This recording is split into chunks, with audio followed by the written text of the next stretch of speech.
Learning ships takes young people out into places where change is happening, and it gets them to meet the people responsible for the change and inspires them, raises their aspirations, gets those young people thinking about what their responsibilities are for the future, what the opportunities are for their future, and who they could be in this changing world.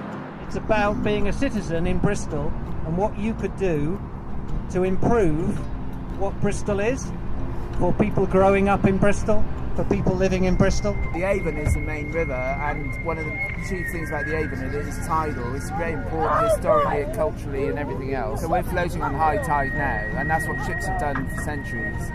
Bristol is only where it is because that's how far you can get up the river on one tide. You absorb your heritage from where you live. You live in Pill, you've got Pill pilots, all that sort of stuff. What we're interested in is how different does it make you if you understand what your city's history is. So we had a historian there talking about his love of history and heritage. There was one gibbet pole there. There was a second gibbet pole just on the bank, on the Gloucestershire side.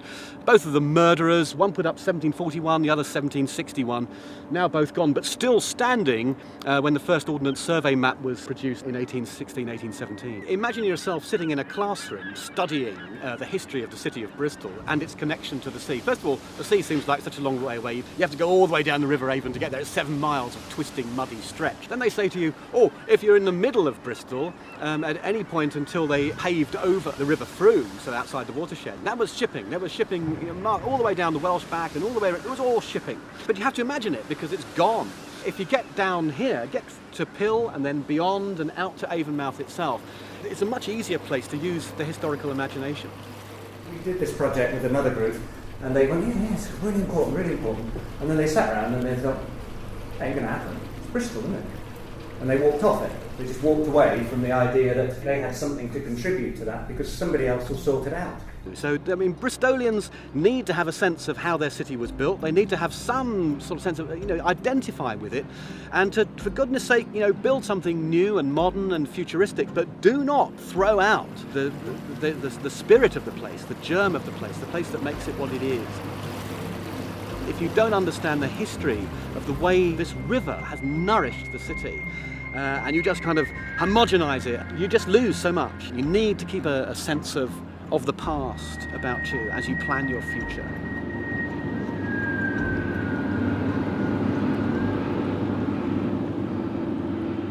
We woke up a long time ago, early on in my time, 25 years ago here. The key issue for us was the education of young people and the enabling of young people as we go on into the future to be ready and willing and anxious to be engaged in all of the things that we can do here. And you always come back to young people who are less advantaged. People who make their dreams happen do it through goal setting. That's the hard bit. That's the bit where you were all kind of, oh, I don't like this. It's, I'd have to think, I have to do this thing where, I'm going to have to write it down. If you don't write it down, it won't happen. If you don't tell somebody, it won't happen. Oh, these are my husbands. These are going to be all my cars. And I'm going to have all dogs. And I'm going to have an island and a big house, a swimming pool, and all the clothes in the world. There is no money available for your dream. What does that mean? That's meant to be a tear. I can do it. They're gonna So with this car, spend their money on crack. are there gangs and drugs in Lawrence Weston? It's quite a lot. It's quite a lot of drugs anyway. So the fact that you've never been on a boat down the Avon, it goes right by your doorstep. Yeah, but would you not like, it should be something that maybe while you're growing up in that region, people go out on boats? Yeah, people should because of the long seafaring trade history of Bristol. Junction City Dogs, you got Bell coming through as well, over. And if you're oppressed in any way by the conditions in which you live, you need that sort of different dimension from somebody who can honestly convince you that there's more to all this than just what I'm being told. If you look at the water, we're charging through the water, aren't we? Because the tide's coming in now.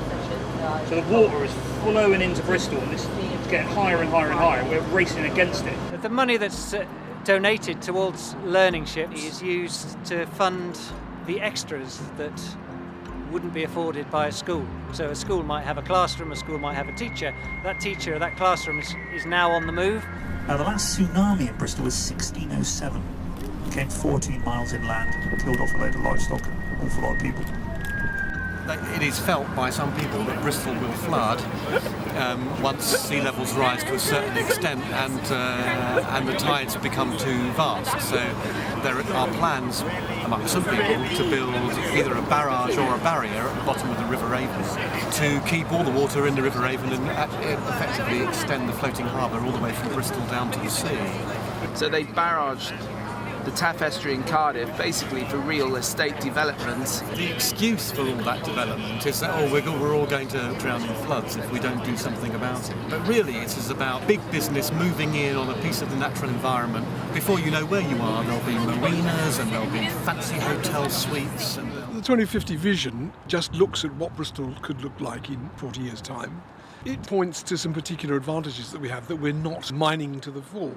One of them is this amazing entrance to the city, one of the best entrances to a city in the world. But the 7 miles of fantastic potential that can be turned into all sorts of sporting activity, of leisure activity.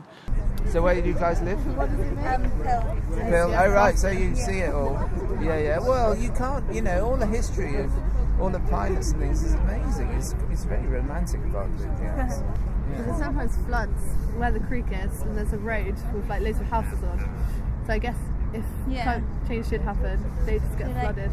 Design companies that are trying to build new types of houses that really kind of almost houses that will float up on the flood and stuff like that.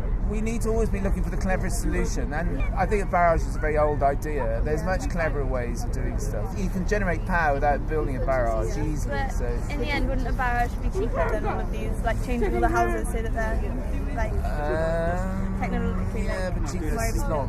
efficient? Yeah, I know. But it does play a part, really. Yeah. Well, it does. Economy, of course, yes, it does. So the city has to make decisions. Yeah. But you've got to have a debate with all sides represented and the value of the tides represented, which they're not at the moment. If you stop the tides going up and down, it'll change everything for nature and for landscape and stuff like that. So, but don't take my word for it. Do some research. Make no doubt about it, this has a potential far beyond anything we've exploited in Bristol. And we won't be able to trigger it if we can't fund the basic elements of getting young people involved. So we do need a bit of support from all of our businesses to enable us to start to open these practical doors to young people. Experience of going down the river all the way on a boat out into the estuary, understanding the tides, coming back, seeing the potential. We need money to do that, and the curriculum and the funding of schools doesn't give that. And so youngsters find themselves locked in a system that I think only we in business can open up, and we must. What about your trip up the river? This is my first time. And what's it been like? What have you spotted? What have you discovered? There is a lot of bird animals around, like herons. Never seen them before. Well, it's actually beautiful. I love the view. It's really nice out here. Yeah. I see what you're saying. It is. Like just watching the waves in the water is just so calming. So what will you take back? Well, I definitely think this is something that everybody should experience. So I don't think it's a good idea, like, closing it off. Like, we need the time.